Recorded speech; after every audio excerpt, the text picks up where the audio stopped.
नमस्कार फ्रेंड्स, आइए स्टार्ट करेंगे इकोनॉमिक्स सर्वे का तीसरी क्लास और चैप्टर नंबर 2 जनगणना के बारे में। लेकिन जनगणना के पहले हम एमसीक्यू करेंगे जो कि संबंधित है आर्थिक समीक्षा से। चलिए स्टार्ट करते हैं। पहला क्वेश्चन है, छत्तीसगढ़ की प्रमुख विशेषताएं निम्नलिखित है। पहला, छत्तीसगढ़ की जो ये पहला स्टेटमेंट है, छत्तीसगढ़ की जो लघु वनोपज संग्रह में भागीदारी है 50%, ये कथन है। दूसरा कथन है, राज्य की भूमि में 4 प्रमुख नदी प्रणालियां मौजूद हैं। तीसरा है, छत्तीसगढ़ जल संचय में अग्रणी भूमिका निभा रहा है। तो आप सभी को पता है, मैंने पहली क्लास में बताया था कि लघु वनोपज में छत्तीसगढ़ की भागीदारी कितनी है, 70% है। ठीक है, तो छत्तीसगढ़ में 4 प्रमुख नदी प्रणालियां हैं, महानदी, गोदावरी, सोन और नर्मदा, है ना, रिहंद, है ना। तो ये भी सही बात है भाई, जल संचय में छत्तीसगढ़ की अग्रणी भूमिका है, ये भी बिल्कुल सही बात है। तो यहां पर एक कथन एक गलत लग रहा है और कथन 2 और 3 सही है। तो आंसर क्या होगा इसका, कथन 2 और 3 सही है। अगला क्वेश्चन देखते हैं, छत्तीसगढ़ की कृषि क्षेत्र में क्या उपलब्धियां हैं। पहला तो धान खरीदी में प्रथम है, पहला कथन है ये। दूसरा कथन है कि समर्थन मूल्य पर छत्तीसगढ़ धान खरीदी में देश में प्रथम स्थान पर है ना, ये पहला कथन में ही है दोनों। प्रमुख नकदी फसल जो है वो कपास, गन्ना और तिलहन है। तो ये दोनों कथन अपने आप में सही है। तो आंसर क्या होगा, दोनों कथन सही है। अगला क्वेश्चन देखिए, कृषि उपज मंडी कितनी है छत्तीसगढ़ में, 69 और 121, या टोटल मंडी और उप मंडियों की कुल संख्या कितनी है बोलेगा तो 190। 69 और 121 को जोड़ दीजिए तो क्या मिलेगा, 190। तो 69 कृषि मंडी और 121 उप मंडी। अगला क्वेश्चन राजस्व वाला क्वेश्चन है, देखिए, छत्तीसगढ़ इकोनॉमिक सर्वे 2024-25 के अनुसार पिछले वर्ष के राजस्व से छत्तीसगढ़ में इस साल 13.07% की वृद्धि हुई है। दूसरा, गैर कर राजस्व प्रमुख योगदान कर भिन्न राजस्व का है, जो कि राजकीय आय का या राजस्व आय का प्रमुख स्रोत है। तो दोनों कथन क्या है भाई, दोनों कथन सही है, 13.07% की वृद्धि अनुमानित है। अगला देखिए,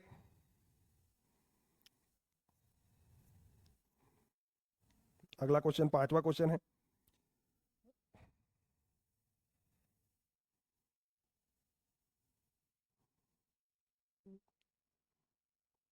प्रचलित कीमतों पर, छत्तीसगढ़ के जीडीपी से संबंधित क्वेश्चन है। प्रचलित कीमतों पर वर्ष 2024-25 में कृषि और संबंधित क्षेत्र की भागीदारी 20.07% है। इसी अवधि में उद्योग क्षेत्र और सेवा क्षेत्र की भागीदारी 43.48 और सेवा की भागीदारी 36.45% है। तो ये दोनों सही बात है। प्रचलित कीमत का जो आंकड़ा रहेगा भाई वो स्थिर भाव वाली कीमत के आंकड़े से थोड़ा अधिक होगा, बनेगा। तो याद रखिएगा ये दोनों स्टेटमेंट सही है। तो आंसर इसका क्या होगा, दोनों कथन सही है। अगला क्वेश्चन देखिए,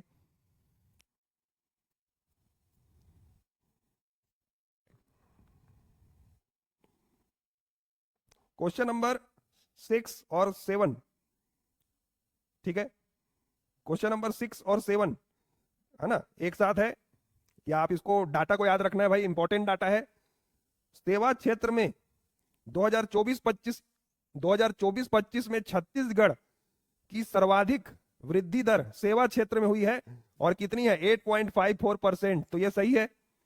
ऋणात्मक वृद्धि 2020-21 कोविड टाइम में क्या था भाई, जॉब सबकी चले गई थी ना, घर बैठना था, सैलरी मिल नहीं रहा था, रिक्रूटमेंट रोजगार नियोजन कुछ हो नहीं रहा था, तो माइनस में रहेगी ना भाई। तो दोनों क्या है, दोनों सही है। तो 2 क्वेश्चन है यहां से। प्रश्न नंबर 6 क्या है भाई, कि 2024-25 इकोनॉमिक सर्वे के अनुसार छत्तीसगढ़ ने किस क्षेत्र में सर्वाधिक वृद्धि अर्जित की है, या सर्वाधिक वृद्धि दर किस क्षेत्र में है। तो सेवा लेना है, 8.8%, लगभग 8.5%। अगला देखिए, 2020-21 में या सेवा क्षेत्र की वृद्धि दर किस वर्ष ऋणात्मक थी। सेवा मतलब जॉब, तो जॉब भट्टा बैठा हुआ था सबका कोविड टाइम में, 2020-21 बनेगा। आगे बढ़ते हैं, जीएसडीपी में हिस्सेदारी क्या बोल रहा है भाई, कृषि क्षेत्र में, है ना, स्थिर भाव का क्वेश्चन है ये। अभी मैंने देखिए अभी बताया था 20% लिया था कृषि का, अभी क्वेश्चन किए थे ना अपन। 35% उद्योग का है और सेवा का कितना है 47.9%। तो भाई यहाँ पर क्या है, कॉलम मैचिंग वाला क्वेश्चन है ना। तो यहाँ पर देखिए कृषि का तो बिल्कुल सही है, कृषि का तो 16.8% सही है।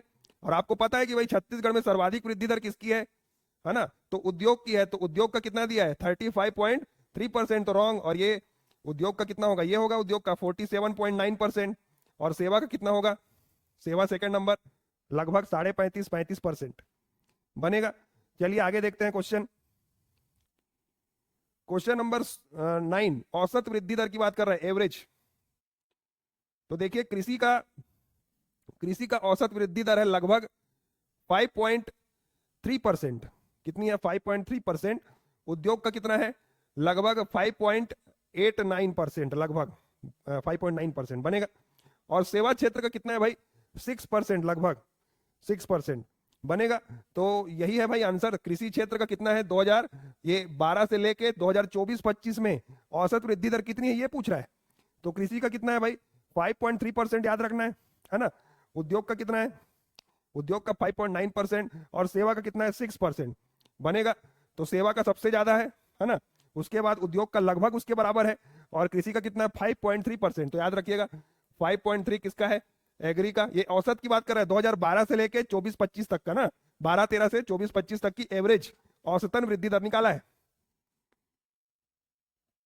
अब देखिए धान विक्रय पंजीकरण, तुहर धान तुहर द्वार है ना, और एकीकृत किसान पोर्टल, धान तुहर द्वार धान तुहर टोकन, ऐसा कुछ ऐप का नाम है, और एक ऐप है एकीकृत किसान पोर्टल। तो क्या बोल रहा है भाई कि 2024-25 के लिए कितने किसानों ने पंजीकृत किया है, समर्थन मूल्य पर खरीदारी के लिए कितने किसान धान विक्रय हेतु पंजीकृत हुए हैं। तो 27.74 लाख, 27.74 लाख किसान लोग पंजीकृत हुए हैं। यहां तक क्लियर है। ये 10 क्वेश्चन जो मैं करा रहा हूं डाटा का बहुत ही ज्यादा इंपॉर्टेंट है, क्लियर है। सिर्फ 10 क्वेश्चन कराऊंगा मैं हर टॉपिक में, और मेरा ये मानना है कि वो 10 क्वेश्चन मोस्ट इंपॉर्टेंट रहेगा। चलिए आगे बढ़ते हैं। अब देखते हैं सांख्यिकी जनगणना का इतिहास, है ना। हम जनगणना चालू करते हैं अब। तो जनगणना हमारे देश में सबसे पहले किसके शासनकाल में हुई थी, आपको पता है भाई, लॉर्ड मेयो, भारत में पहली जनगणना। फिर नियमित जनगणना की शुरुआत किसके शासनकाल में हुई, तो रिपन जी, लॉर्ड रिपन। लेकिन हमारे छत्तीसगढ़ की बात की जाए तो छत्तीसगढ़ में पहली जनगणना एगेन्यू, ब्रिटिश अधीक्षक एगेन्यू सेकंड नंबर के अधीक्षक थे, 1820 में उनके शासनकाल में पहली जनगणना हुई है ना।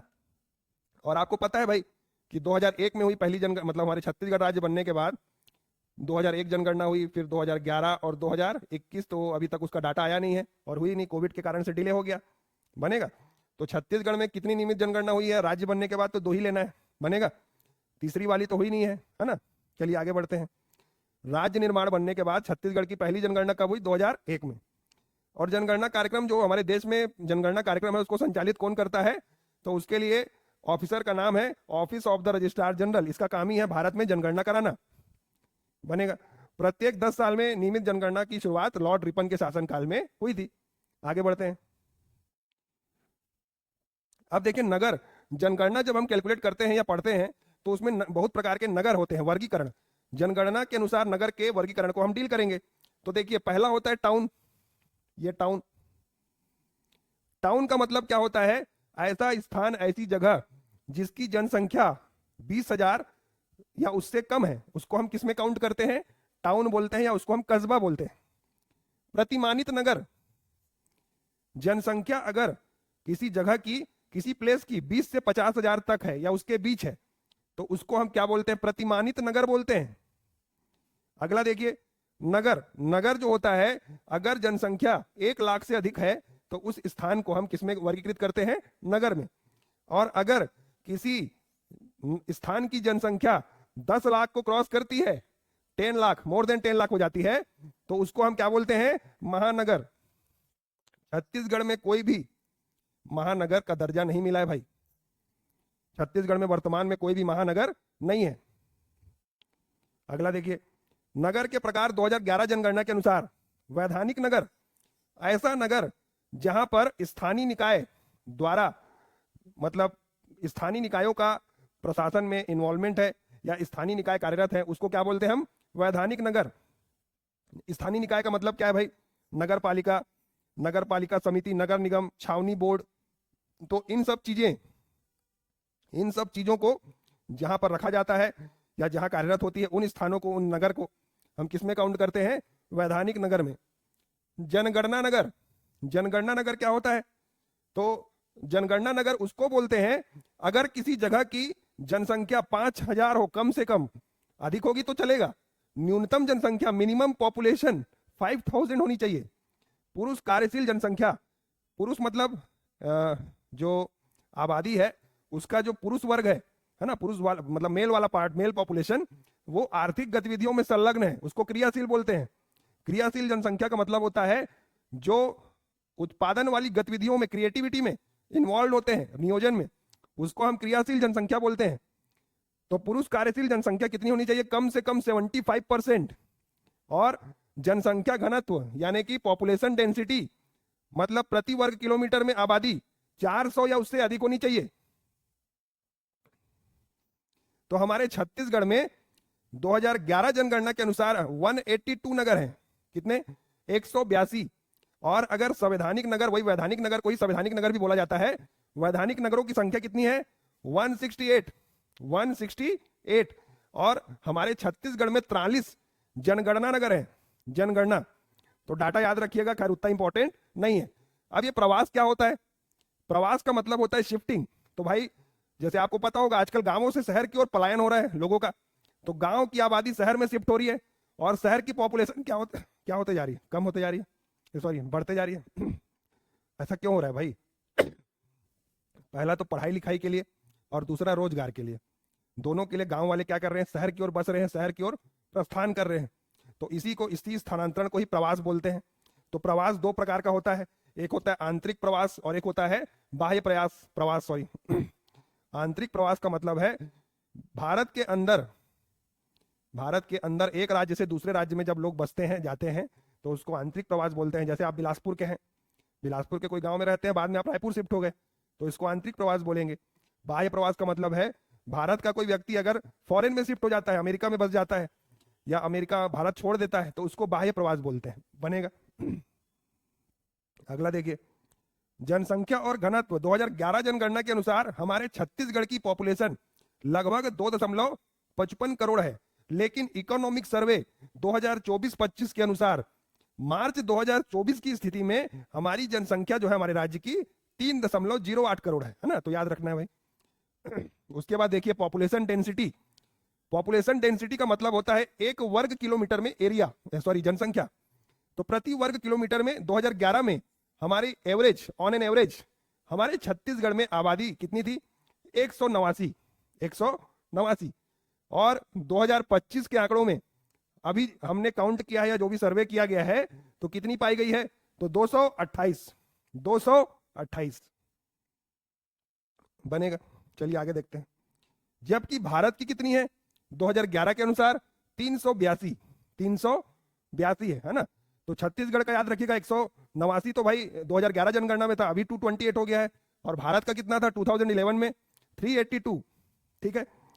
सर्वाधिक घनत्व वाले जिले, यानी कि जहां पर जनसंख्या घनत्व सबसे ज्यादा है, कहां होगा? आप ही लोग बताइए। रायपुर, फर्स्ट नंबर पे रायपुर, सेकंड में दुर्ग और थर्ड में बिलासपुर, है ना। तो आरडीबी बनेगा, रायपुर, दुर्ग, बिलासपुर। न्यूनतम घनत्व वाले जिले कौन कौन से? बीजापुर, नारायणपुर और सुकमा और एमसीबी, है ना। तो बस्तर ही होगा भाई। बस्तर में आप जाएंगे तो ज्यादा भीड़ भाड़ आपको नहीं मिलेगा। बीजापुर, नारायणपुर और सुकमा, और चौथे नंबर पे एमसीबी, मनेन्द्रगढ़, चिरमिरी, भरतपुर जो नया जिला बना है। अगला देखिए, लिंगानुपात क्या होता है भाई? प्रति 1000 पुरुष में महिलाओं की संख्या। तो हमारे छत्तीसगढ़ में 2011 में थी 991 और वर्तमान में बढ़ गई है। कितनी बढ़ गई है? +3, 994, है ना। छत्तीसगढ़ का लिंगानुपात पुराना कितना है भाई? 991। अगर इकोनॉमिक सर्वे के अनुसार बोलेगा तो कितना लेना है? 994। सर्वाधिक लिंगानुपात, है ना, इकोनॉमिक सर्वे के अनुसार। इकोनॉमिक सर्वे के अनुसार मैक्सिमम लिंगानुपात कहाँ है ना। तो आपको याद रखना है कोंडागांव। कोंडागांव सबसे ज्यादा लिंगानुपात है कहां पर? कोंडागांव, इसको नहीं भूलना है भाई, कोंडागांव। और सबसे कम तो जांजगीर चांपा, सबसे कम कहां पर है? जांजगीर चांपा में ना। तो कोंडागांव, बालोद, दंतेवाड़ा और जांजगीर चांपा, मुंगेली। कोंडागांव, बालोद, दंतेवाड़ा, जांजगीर चांपा और मुंगेली। अगला देखिए। अच्छा, एक चीज और याद रखिएगा भाई, छत्तीसगढ़ के 14 जिले ऐसे हैं जिनका लिंगानुपात 1000 से ज्यादा है। कौन कौन सा है अभी देखेंगे, चलिए आगे देखते हैं। तो देखिए, है ना, शिशु लिंगानुपात। शिशु लिंगानुपात क्या होता है भाई? तो प्रति 1000 बच्चे जो बर्थ लेते हैं, शिशु, है ना, 5 साल, 0 से लेके 5 साल, प्रति 1000 बच्चों में बालिकाओं की संख्या, इसको हम क्या बोलते हैं? शिशु लिंगानुपात बोलते हैं। तो सर्वाधिक लिंगानुपात किसका है भाई? तो याद रखिएगा, बच्चों की बात कर रहे हैं। शिशु लिंगानुपात में दंतेवाड़ा और कोंडागांव, दंतेवाड़ा और कोंडागांव। फिर राजनांदगांव है। न्यूनतम कहां पर है? बेमेतरा, सुकमा, बेमेतरा, सुकमा, बेमेतरा, सुकमा। सर्वाधिक बोलेगा तो किसको लेना है? दंतेवाड़ा, याद रखिएगा, शिशु लिंगानुपात। सबसे कम कहां पर है? तो बेमेतरा को मत भूलिएगा, बेमेतरा, इकोनॉमिक सर्वे के अनुसार। बनेगा, यहां तक बनेगा। अब देखिए भाई, साक्षरता दर की बात करते हैं। तो साक्षरता दर जो है पहले कितनी थी, है ना, पहले कितनी थी? 2011 जनगणना के अनुसार हमारे छत्तीसगढ़ की साक्षरता दर थी लगभग 70%। कितनी थी? 70% थी। अभी जो है 4% बढ़ गई है ना। अभी कितनी हो गई? 75%, लगभग, लगभग की बात कर रहा हूँ, 74 दशमलव समथिंग कुछ है। तो लगभग कितनी हो गई है? 75%, याद रखिएगा, 74 दशमलव कुछ है ना। अब पुरुष की बात करते हैं, तो पुरुष की कितनी है? पुरुष, है ना, पुरुष की साक्षरता है 86, 85% है लगभग। बनेगा 85% पुरुष की साक्षरता दर है। बनेगा 85% पुरुष की साक्षरता दर है, इकोनॉमिक सर्वे 2024-25 के अनुसार। और महिला की साक्षरता दर कितनी है? महिला की साक्षरता दर कितनी है भाई? तो देखिए, पुरुष की साक्षरता दर 85% नहीं है भाई, सॉरी, 82% है, लगभग 82%। और महिला साक्षरता दर कितनी है? 67%। बनेगा। अब जब दोनों का एवरेज लोगे तो लगभग 74% अप्रोक्सीमेटली आता है ना। आगे बढ़ते हैं, चलिए। अब देखिए भाई, साक्षरता दर सबसे ज्यादा कहां पर होगी? आपको पता है छत्तीसगढ़ की शिक्षाधानी किसको बोलते हैं? दुर्ग जिला को। IIT का कोचिंग होता है ना। तो शिक्षा दर या साक्षरता दर में हम किसको लेंगे पहले नंबर पे? दुर्ग जिले को। साक्षरता दर का कैलकुलेशन कैसे करते हैं? तो 7 वर्ष या उससे अधिक आयु के बच्चे, है ना, या जो भी वर्ग है, उसको उसको जो उसकी जो बेसिक एजुकेशन है, लिटरेसी रेट के आधार पे हम साक्षरता दर का कैलकुलेशन करते हैं, है ना। तो उसके लिए न्यूनतम आयु 7 वर्ष से अधिक होनी चाहिए। तो दुर्ग जिला का साक्षरता दर सबसे ज्यादा है, 86% लोग शिक्षित है। जनसंख्या का 86% वाला हिस्सा, मतलब 86% हिस्सा पढ़ा लिखा है। सबसे कम सुकमा। तो इसका ट्रिक है, दिशा करके देखिए। दिशा, साक्षरता आपको दिशा देती है ना भाई, आपके लाइफ को एक डायरेक्शन मिलता है पढ़ाई लिखाई से। तो दिशा को याद रखिएगा, दुर्ग, दी से दुर्ग, है ना, और शाह से सुकमा। बनेगा। सर्वाधिक दुर्ग लेना है और न्यूनतम किसको लेना है? सुकमा को लेना है। बनेगा। दुर्ग जिला सर्वाधिक पुरुष। अब देखिए, इसका एकदम सिंपल है, 86% है ना साक्षरता दर, इसका आधा कितना होगा? 43%। 43 का लगभग 45% क्या है भाई? सुकमा जिले की साक्षरता दर है। तो उसका हाफ है लगभग, ऐसे याद रख सकते हो आप लोग। बनेगा। चलिए आगे देखते हैं। उसके बाद देखिए, युवा जनसंख्या। युवा जनसंख्या किसको बोलते हैं? 15 से लेकर 29 वर्ष तक की आयु को युवा जनसंख्या काउंट करते हैं हम। छत्तीसगढ़ में 30%, लगभग हमारी पॉपुलेशन का 30% हिस्सा युवा वर्ग है ना। यानी कि 30% जनसंख्या की जो एज है वो 15 से 29 वर्ष के बीच है। सर्वाधिक MCB, MCB बनेगा। MCB को याद रखिएगा, सबसे ज्यादा युवा जनसंख्या कौन से जिले में है? तो मनेन्द्रगढ़, चिरमिरी, भरतपुर, कोरबा। बनेगा। MCB और कोरबा को याद रखना है। न्यूनतम किसकी है? कबीरधाम। न्यूनतम किसकी है भाई? कौन से जिले की है? कबीरधाम, है ना। जीवन प्रत्याशा का मतलब क्या होता है भाई? Life expectancy. तो इसका मतलब क्या होता है? जीवन प्रत्याशा का मतलब होता है ऑन एन एवरेज पॉपुलेशन कितना जीती है, कितनी आयु, जीवन काल कितना है जनसंख्या का, इसको बोलते हैं जीवन प्रत्याशा। तो पुरुष लगभग कितना जीता है? भारत की बात करें, भारत के पॉपुलेशन की बात करें, तो भारत में ऑन एन एवरेज लाइफ कितने साल की जीता है पुरुष? 69.5 वर्ष, 69.5 वर्ष। महिला की बात करें तो 72 वर्ष, 69-72 याद रखिएगा, किसके लिए? भारत के लिए। और 2 घटा दो, -2 कर दो, 69 में से 2 गया, 67 वर्ष छत्तीसगढ़ पुरुष। महिला यहाँ 72, यहाँ 70, लगभग 70.8 वर्ष, है ना, तो -2 अप्रोक्सीमेटली याद रखना है आपको। यहाँ लिखा भी हुआ है भारत की जीवन प्रत्याशा में 2 घटाने पर छत्तीसगढ़ के आंकड़े प्राप्त होंगे। अगला देखिए स्वास्थ्य सूचकांक, है ना। तो भाई सबसे पहले याद रखिएगा जन्म दर, छत्तीसगढ़ की जन्म दर कितनी है 17.8। यहाँ भी लगभग 2 घटा दो, इसको 18 में से 2 घटा दो 16 आ जाएगा, है ना। भारत में से छत्तीसगढ़ का आंकड़ा कितना है 18, 18 में से 2 घटाए 16 आ गया। छत्तीसगढ़ का मृत्यु दर 7.3 और भारत का कितना है 7 बनेगा।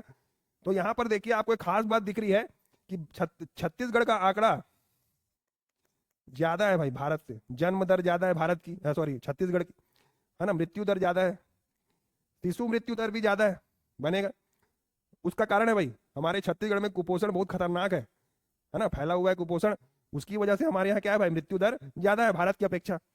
उसके बाद देखिए कुल प्रजनन दर, इसको बोलते हैं TFR, टोटल फर्टिलिटी रेट। तो प्रजनन दर का मतलब हमारी जनसंख्या सेक्सुअली एक्टिव है ना। तो 2.08 और भारत का आंकड़ा है 1.84। तो याद रखिएगा भाई, क्लियर है, लगभग 2 और 1.8, है ना, याद रखिएगा। आगे बढ़ते हैं। उसके बाद देखिए शहरीकरण, जनजाति जनसंख्या और प्रशासनिक संरचना, ठीक है। तो भारत का जो शहरीकरण प्रतिशत है वो कितना है 35.7%। उसके बाद छत्तीसगढ़ का इकोनॉमिक सर्वे 2024-25 के अनुसार हमारे छत्तीसगढ़ का शहरीकरण प्रतिशत 27.76% है। कितना है 27.76% इकोनॉमिक सर्वे के अनुसार। और अगर हम 2011 जनगणना लेंगे तो कितना लेना है 23.24%। जनगणना 2011 का आंकड़ा है, तो बढ़ गया है भाई, है ना। पहले कितना था 23% था, अभी 27 हो गया है बनेगा। अब बात करते हैं स्थानीय निकाय की। तो दिसंबर 2024 की स्थिति में हमारे छत्तीसगढ़ में टोटल स्थानीय निकाय की संख्या कितनी है 192। 14 नगर निगम है, 54 नगर पालिका परिषद है और 124 नगर पंचायत है। तहसीलों की संख्या 251 है ना। संख्या के आधार पे, है ना भाई, संख्या जनजाति जनसंख्या कहां पर ज्यादा है आप लोगों को पता होना चाहिए। तो जसपुर याद रखना बनेगा। परसेंटेज के आधार पे सुकमा लेना है, लेकिन काउंटिंग के आधार पे जसपुर लेना है। 2 प्रकार के आंकड़े होते हैं, एक तो प्रतिशत और दूसरा होता है संख्या, जनसंख्या, मतलब काउंटिंग और परसेंटेज। तो काउंटिंग के आधार पे जसपुर है, दूसरा बस्तर है, और प्रतिशत की बात करें तो सुकमा है। छत्तीसगढ़ में 44 अनुसूचित जातियां हैं, SC कैटेगरी, है ना। SC ट्राइब्स कितनी है तो भाई 44, लेकिन ST की बात करेंगे तो 43 है ना भाई, 43। छत्तीसगढ़ में जो सरकार द्वारा घोषित है 44 प्रकार की अनुसूचित जातियां निवास करती है और 42 प्रकार की 42 नहीं है सॉरी, 43 है, 43 अनुसूचित जनजातियां निवासित है बनेगा। उसके बाद देखिए जिलों की संख्या 33 है, तहसील 251 लेना है। मध्य आयु का मतलब होता है कि जनसंख्या का मिडिल आंकड़ा, है ना। तो लगभग 28, मतलब बीच में मिडिल या सबसे ज्यादा मिडिल वर्ग जो है, मध्य आयु का वर्ग है वो 28.6 वर्ष है। यानी कि 28.6 वर्ष के जो लोग हैं वो मिडिल कैटेगरी में आते हैं। क्रियाशील जनसंख्या 47.69%। क्रियाशील का मतलब क्या होता है भाई कि ऐसा जिला जिसकी जनसंख्या सबसे ज्यादा क्या है भाई क्रियाशील, है ना। चलिए आगे बढ़ते हैं। आप लोगों को कमेंट में बताना है कि छत्तीसगढ़ का सबसे क्रियाशील जिला कौन सा है, ये मैं आपको नहीं बता रहा हूं, चलिए आप लोग बताइएगा। उसके बाद देखिए धार्मिक जनसंख्या, तो सबसे ज्यादा हिंदू हैं, फिर मुस्लिम है, फिर ईसाई हैं, फिर बौद्ध है, फिर सिख है और जैन है। सबसे कम जैन है। हिंदू की जनसंख्या लगभग 2.8 करोड़, मुसलमान की जनसंख्या 6.3 लाख, ईसाई 5.9 लाख, 6 लाख लगभग, और बौद्ध धर्म के 75,000 लगभग 75,000, सिख के 67,000 और सबसे कम जैनी 66,000 बनेगा। थैंक यू आप सभी को। और मैं आप सभी को बताना चाहता हूं कि मेरा एक ऐप है उत्थान ट्रिक्स करके। आप प्ले स्टोर में जाके ये उत्थान ट्रिक्स करके आप सर्च करेंगे तो आपको एक मेरा जो यूट्यूब चैनल वाला लोगो है उसी के लोगो से एक संबंधित एक ऐप मिलेगा, जिसमें आपको निःशुल्क नोट्स आपको डाउनलोड करने को मिलेंगे। बहुत सारे छत्तीसगढ़ की 30 से अधिक पुस्तकें आपको निःशुल्क ऑफलाइन ऑनलाइन पढ़ने के लिए डाउनलोड करने के लिए उपलब्ध है। इसके अलावा इकोनॉमिक सर्वे का भी सारा PDF वहां पर आपको निःशुल्क मिलेगा, जिसको आप शेयर भी कर सकते हैं। साथ ही साथ मेरे टेलीग्राम चैनल अगर आप जुड़ना चाहते हैं तो टेलीग्राम चैनल का भी लिंक मेरे डिस्क्रिप्शन में है और आप इसे आसानी से खोज भी सकते हैं, उत्थान ट्रिक्स क्लासेस करके। तो सभी को जो भी अगला वीडियो चाहिए या कुछ सजेशन है, आप मुझे बेहिचक दीजिए, मैं आपका स्वागत करता हूँ। धन्यवाद।